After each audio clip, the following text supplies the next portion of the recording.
Yesterday morning for me and evening for the other fellows, our all-for-one Regime Diabolique shared campaign experience continued. And so for our second session, Noel Inquisitor, Sébastien Allard, took over GMing duties, which means for the first time, I got to play all-for-one Regime Diabolique. So it's been a long time coming. Ivan Mike 1968, Ivan has a video out where he mentions that there are videos on my channel dating back to 2012, maybe earlier, where I talk about I would really like to play this game. In fact, one of the really early videos on my channel is about the Ubiquity dice.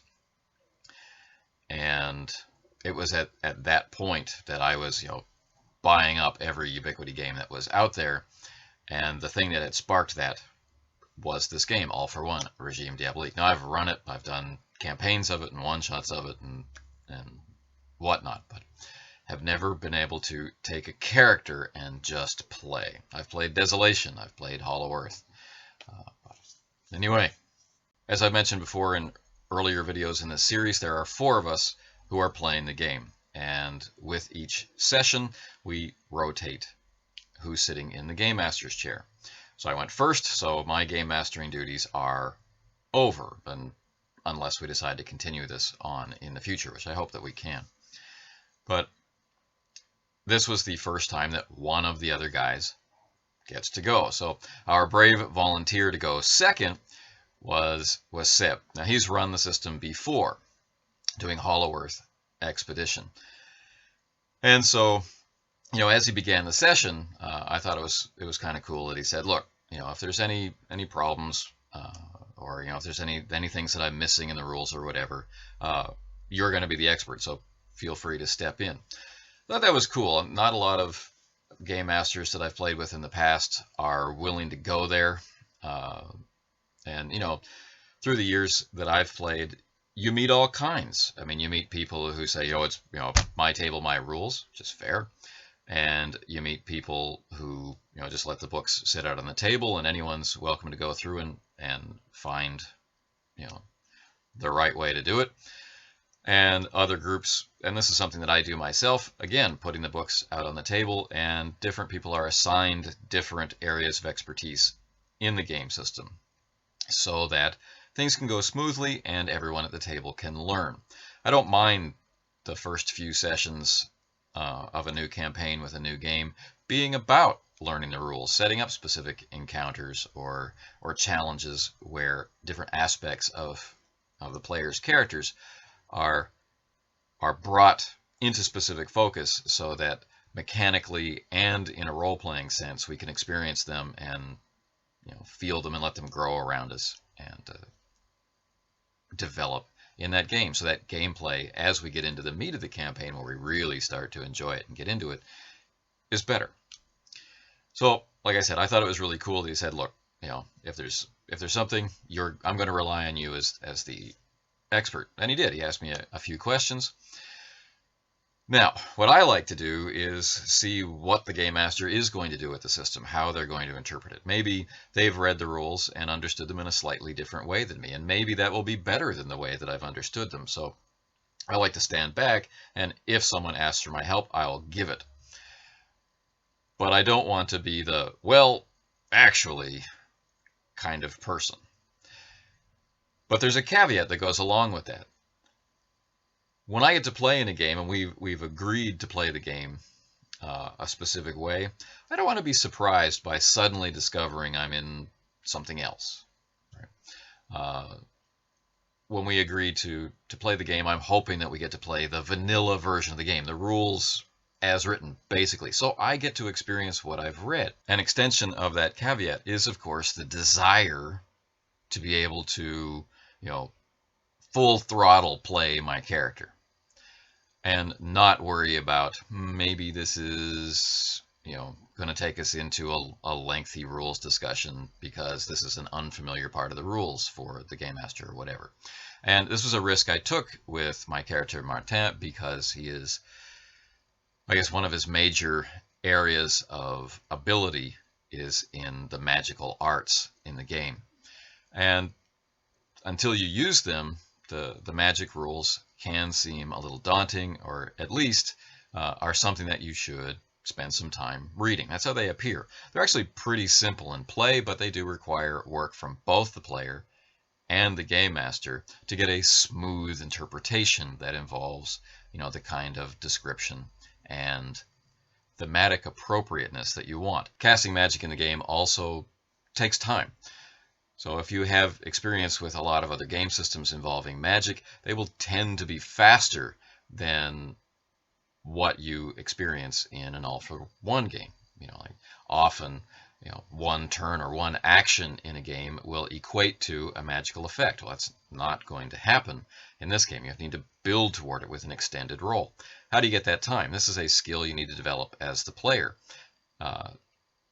Being aware of what's going on and taking the time out without being disruptive so that your character can prepare to go into a dangerous situation armed with a magical effect, or during a dangerous situation having that sense of how long it's really going to take you and if it is it a viable option, that sort of thing. And as the game master, you have the exact same experience. You've played other games where magic is fire and forget, this sort of thing. So it's a cooperation, a collaboration between them. So before I brought Martin into play as my character, I put it out there. Does anybody object? Because I didn't want anyone to be uncomfortable. I didn't want to push them to gain too much familiarity with the system too fast so that they spent the whole game session feeling uncomfortable. I wanted people to, deliver the session that they wanted to deliver. I didn't want to be a problem because I have more experience. It was nice to play the game and not feel like a problem. It was nice to feel like an asset. So again, hats off to Seb for that. Often I find when I get a chance to play a game I like, I don't get to play the game I like. I'm playing something else, some hybridized version of something else. Sebastian gave me the experience I was looking for, and that was awesome. And he trusted me to participate with him as a collaborator, and that was awesome. And I didn't really have to, and that was awesome. So we just got to play. And what that meant for me is this character idea, which has been brewing in the back of my head for years, got to come out. And I had an idea before play of what his voice might be like, or what his attitude might be like. And a lot of those elements just evaporated as soon as the first scene took place. And Martin took on a very different mode. And you'll notice if you watch the sessions, you'll notice that he has a different attitude. Of course, the scenes are very different. He's very vulnerable when he's first introduced and being put in a situation of doing something terrible. And then when he's introduced in Seb's game, he's in control. He's a musketeer in every sense of the word. And so there's that. But I experienced that great thing where the character surprised me with who they were in actual play. So that's a great gift. I love that. So let's talk about the characters. I've seen the characters from the game master's perspective, but now I get to see them from the player's perspective. I get to interact with them, and that's all I'm doing. I'm not wondering about anything else in the scene. I'm just playing my character, listening to the dialogue and responding to it and thinking and trying to gain advantage, trying to maneuver things in the scene. And so, what was the setup? Seb, among his many talents, seems to be very, very good at time management. He came up with this idea of what we were supposed to do and then managed to fit it into the time elegantly. And so, in fact, we had enough time left that we could talk about the game session. We could talk ourselves down from the game session for about 10 minutes afterwards, which was also excellent. So it's really well done in that regard. So we go to the head of the Musketeers, Monsieur de Treville, and he gives us a simple assignment. This noble lady of the court He doesn't tell us her name. She's wrapped in mystery, so of course we're instantly interested in finding out who she is. She needs to travel to the front, which is madness, right? Us even going to the front, just the four of us, is madness. But we have to take her there. She's on an important mission, one that he supports, one that it's implied the king supports. And so, we have no choice in the matter. And some of us are out for glory anyway. This includes my character, Martin. It includes Philippe, Ivan's character. We are interested in making a big and important name for ourselves. So going to the front on this dangerous mission for the king, sign me up. But we have to protect this lady. It's not going to be easy. We're going to head to Strasbourg, and the Bavarians and the French cavalry are bombarding each other with cannons. It's going to be glorious, dangerous, same thing. Now, we have Briscourt, played by Francois Letarte, and he is the ultimate ladies' man. And that's hilarious when you're sitting in the Game Master's chair. And now I'm sitting in a character's perspective, and I'm thinking, he's going to try and woo this woman. And that's like a death sentence for the rest of us.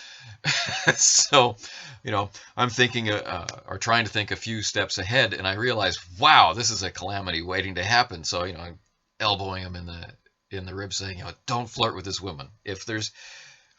Do whatever you want, just don't flirt with this woman. So, of course, that just goads him harder to try and win her affections, which is hilarious. But it's interesting to have this dual perspective and to have the opportunity to banter and chat and compete with these guys. Now, my character is leading a bit of a dual life, and a lot of characters in the Musketeers as a company are doing the same thing. They're using a fighting name, and maybe to protect their house, or maybe because of secrets in their past, that sort of thing. And an example from the source material is Athos, who's fighting under that name and not his own. And most of the members of the company are of noble birth, just, quite low noble birth. Martin is a couple of steps up that ladder. And so how do I portray that? I mean, he doesn't have the benefits of rank and status anymore. Tied into his backstory is this challenge, as we saw a big part of it playing out in the first session. So if he's on the run from his own family, needing to hide and looking to regain his birthright, he doesn't have the benefit of that birthright now. He's the same as any other musketeer, except in here he knows he's different. How do I portray that? Do I make him arrogant? Do I not engage? Do I treat everyone like servants? And how it ended up coming out was just a little bit of distance.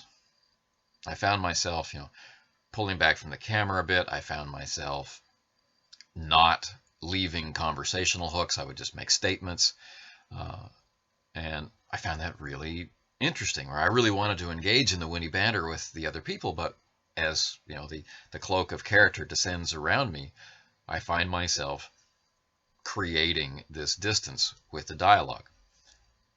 And yet, there's something about the phrase, all for one and one for all. There's something about the idea of musketeers. I still felt this bond of brotherhood, which only grew as time went on. Everyone was role-playing, Martin always having been a part of the group, even though it's the first time I get to play him. And the camaraderie and the warmth that had been established in the previous sessions was extended to him, and that was an interesting experience for me as well. So, just to quickly recap, we've got Philippe, brash, young, looking to prove himself. We have Martin, a little older, a lot meaner, colder, basically on the path of revenge and retribution, looking now for glory to make that all possible. And we have Briscourt, who wants to experience life in all of its splendor, especially if that splendor is female. So these three guys are charged with the physical, moral, and in all other ways, charged with her safety. They have to take her to one of the most dangerous spots of France right now so that she can complete her mission and bring her back. Now, in hindsight, the setup for this session is genius. The temptation would be to assign the mission to the Musketeers, go and find out. And what we were talking about is there was a rumor circulating at court that a high-ranking captain in the French cavalry was betraying the crown, was colluding with the enemy. The temptation would be to send the Musketeers to go solve the plot, but that's not what was done. The temptation was ignored. The assignment was protect the lady. Take her there. Keep her safe. So, if we get bogged down in things, the lady can step forward and say, we get to experience the life of Musketeers. We get to make real decisions. At the same time, the social rank and power structure of the setting works to keep the story moving. This is a one-shot. It's a one-shot designed to run in 3 hours or less. Really slick. Our ability to interact with what was going on is not impinged, right? And our in-game assignment gets us into situations which are full of excitement and fun and opportunities to revel in who our characters are. So, great job. As the session begins, however, what we see is a mystery. Like, who is the lady? What are the rumors? Who's spreading the rumors? How bad is the situation in Strasbourg, and what does that mean for the rest of France? The cavalry, our French cavalry, doesn't have enough of a force, and more forces cannot be committed if their leadership is working for the other side. What does this all really mean? Are we going to break ranks? Are we going to disobey Monsieur de Treville and try and figure out how to save the day? Or are we going to find a way to do both? I really enjoyed all the points of decision that came up, both internally sparked by the nature of my character and the hidden parts and the explicit parts. But all the scenes that we were in also forced us to choose. So we escort the lady to the front. There's a lot of opportunity for social interaction with her, with each other, trying to prevent the many attempts to woo or bed Louise, and still all stay friends.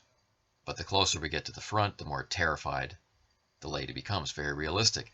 And this is where we get to see Sebastian's dramatic side, and this is where we get to interact in that way. Not the big, larger-than-life musketeers, steel in hand and swirling cloaks, but hard-bitten men recognizing the fear in the person that they are charged to protect, and then having to use what tools they have to make this better for her. So, again, just little touches of genius to keep things moving. I really appreciated it, that there was so much depth. There was the opportunity for flamboyant, swashbuckling action married to the necessity of real human drama. So we know that the disgraced or maybe slandered cavalry captain is a childhood friend of Louise. Is there something other than that between them? Or no, we don't know, but we'll get the opportunity to see their bond in action and see it being pulled apart and resisting. Their ties of friendship mirror our own. They are a mirror held up to us, I felt, as musketeers. Their nature was very much all for one and one for all. So our opposition were Bavarian spies and a vampire behind the scenes causing chaos. And later we discover that this vampire is acting at the behest of another. Now, many of the supernatural creatures in All for One, of course, have been touched and enhanced by the special creative spark that resides in the author, Paul Wiggy Wade Williams. So I wasn't really sure what supernatural elements Seb was going to draw on. Like, was he going to import something? Was he going to create something of his own and put it in there? Or was he going to tailor or twist something in the bestiary to keep me guessing? I had no idea. I didn't have to worry about it. So all the supernatural elements happened at the end as part of the dramatic conclusion. That was cool. Our first big encounter is with spies. People had infiltrated the camp, and they recognize, I guess, or perceive that we might represent a threat, and we were very particularly looking for the captain of the guard. And this was kind of interesting. We're all kind of separated, trying to get a lay of the land. My character is dealing with the wounded and working with a priest, and Briscoe is staying with the lady, of course. And the lackeys are in full motion, and this is hilarious as always. But Philippe charges off. He wants to find the captain. Let's get this thing onward. He is talking with this pikeman who doesn't seem to recognize him, doesn't seem to treat him with any respect, and then slowly cottons on. And so I'm sitting back wondering, wonder who that guy is. The idea of spies hadn't popped in my head, but he really didn't seem like a normal member of the French military. And so he guides them to this tent, saying, the captain's in there. So he comes back, he gets the rest of us, and we all go off into this tent. It's a perfect spot for an ambush, because everybody knows we're in there, but we can't see outside. So this really made me laugh as we go through the whole encounter. So we're trying to uncover, is there any insight we can glean into this discredited captain? And then the walls of the tent are pulled aside, and all of these spies enter, and Briscoe is able to get his steel out, and Philippe is able to get his steel out. I'm not. My hands are full of maps and diaries and things, and I discovered in the thick of things that the initiative score for Martin is going to be his Achilles heel, and I will have to focus my attention on getting him back into battle readiness, this sort of thing. So I have to figure out why is his ability to react in a physical situation so low. That got me thinking about his character again, and maybe he stays up too late at night, pondering the future and his plans for revenge. Who can say? So we're attacked. The Bavarian spies come in from all sides. Briscoe, through Francois, acts with lightning speed and gets Louise out of harm's way, which had us all laughing, and it was just an awesome idea. And now we're really interacting with the environment. We've got the tent, we've got this cot under which is Louise, which she must be protected. There's this huge map table and maps and foot lockers and things, and Philippe is going to work dispatching opponent after opponent. Briscoe is doing the same, using his Dardy school of fence, or the dance school of fence, sorry. And so he's in great motion, and I'm getting stabbed in the back, and with enough damage that I'm stunned. The pain has caused me to lose an action. I'm sprawled out across the map table. When I finally get to act, how would you, man of noble birth, musketeer, protecting the lady, and falling down on the job? Definitely not a situation you want to be in, especially if you're out for glory, to glorify your own name so that you can reclaim your birthright with all the social force behind you. So, of course, rage is the answer. So, not even bothering to draw steel, charge across the tent, slam into the guy, take him out through the gateway of the tent, or the doorway of the tent, into the mud and filth of the terrain outside, and just start pounding on him. And this would be mirrored later on in the session. So we get a hint again, of how capable Philippe is. We get to see the assurance and style and panache of Briscourt, and I encounter, I didn't even plan for it to be there, the rage boiling inside Martin. But despite the interference and attack of these Bavarian spies, who are soundly dispatched, our injuries are not as bad as we think. In other words, we spend style to reduce the effect of those injuries, and with the help of the lackeys, we're able to bind our wounds and recover some more health, and we feel fit and confident and ready to go. And Louise has uncovered a clue, which leads us deeper into Strasbourg and the Notre Dame de Strasbourg, which is this fantastic cathedral.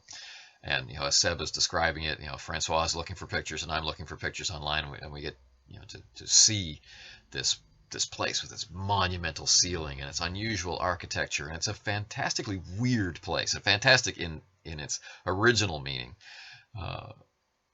For our final encounter, like we're going to a church, and so the captain of the guard is going to be the cavalry captain is going to be meeting someone mysterious at this place.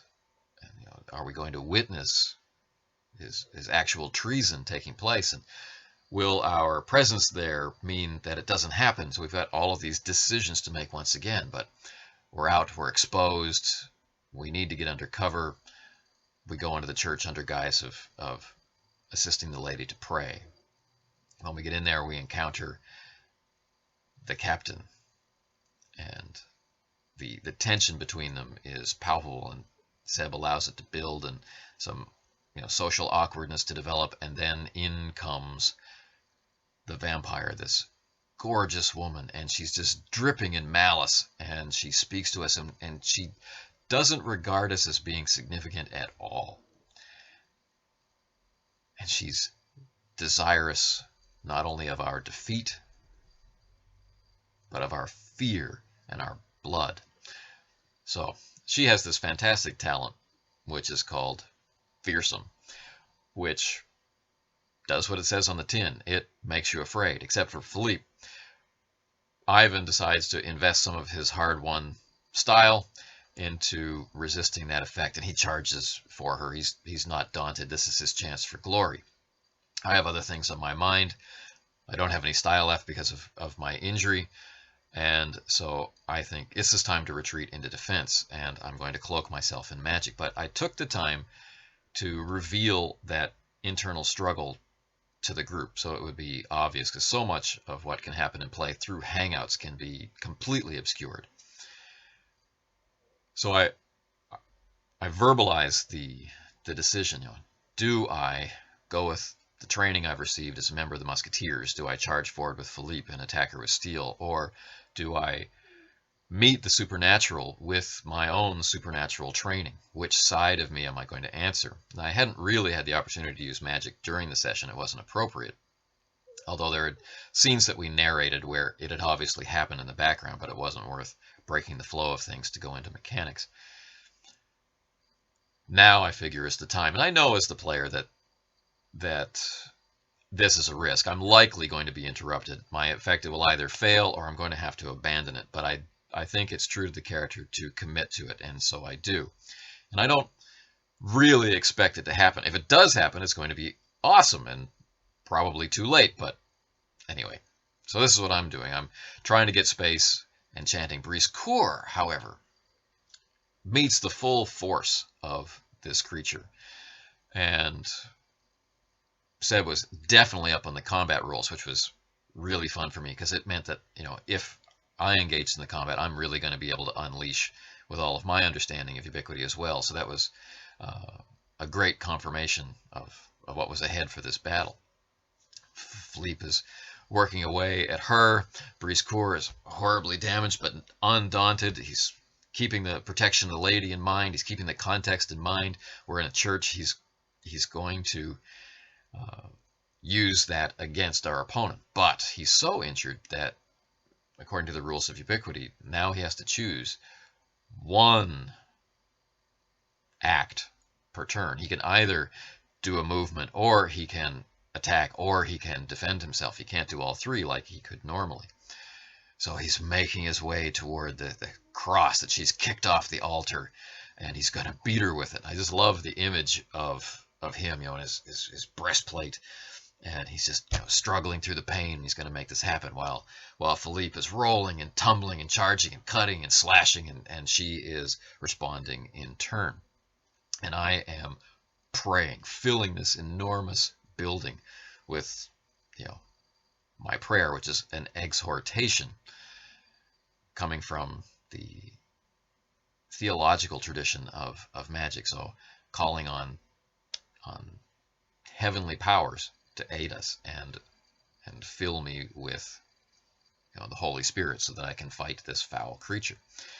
This moving for me. But as Philippe and Briscoe are dealing with the vampire, we notice that the captain of the guard is in the grip of the vampire's power, and he's struggling nobly to resist, but he's being commanded, willed to kill his dearest friend from childhood so that his corruption can be complete, is what comes to my mind. And this is something that cannot be allowed. So he breaks off the spell to enhance and protect himself, something that will serve his own glory, and charges in to deal with the captain. And that's, in the end, what he has to do. The distance is far enough that if he's going to save Louise, he must just simply throw himself like a battering ram at the captain. So the two slam together, steel comes out, and they get locked in a guard position, and Martin is putting himself between the captain and the lady he must protect. And the captain is having this internal struggle, and Martin's delay allows him to get some clarity, like, go, get her out of here, be safe. And in the background, the battle rages on. Philippe is able to behead the vampire. Briscoe is dragging himself toward the cross, and through the intervention of holy water and Louise's prayers and the man's own internal strength, and Martin praying with him, he's able to cleanse himself of this vampiric control. We're free. Or are we? We're not really sure, but at the end, as Briscoe smashes the skull with the cross, we all feel better. And with the captain free of this corrupting influence, we can report back to the king that he was honest and loyal all along, and reinforcements can be sent, and the border can be bolstered, and this doesn't have to be a tragedy the way that it is now. We're able to escort Louise back to give this report, and we discover, as the session closes out, that all of this had maybe been to spark chaos in France, to disrupt the border, and there are another or maybe more vampires involved, one of which using the name Von Dracul.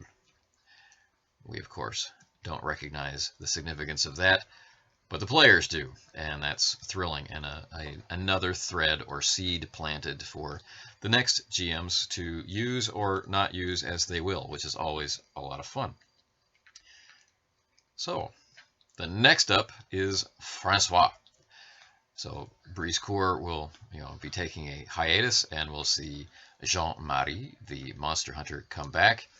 And so then our mix of three personalities will be the brash, the bold, the impetuous Philippe, the revenge-driven Martin, and the revenge-driven, but of a completely different type, Jean-Marie. What kind of adventure, what kind of danger will they face? I can't wait to find out. So, very fun session. It was great setting up for it, getting ready for it. It was great having the hope for a great session be realized. It was nice playing with a smooth and careful, thoughtful, and creative GM like Sebastian. The play coming from Ivan and Francois is so supportive and encouraging. I can't wait to see them in the Game Master's chair as well. And we'll see where the rest of this 4GM all-for-one Regime Diabolique experiment goes. Thanks for watching.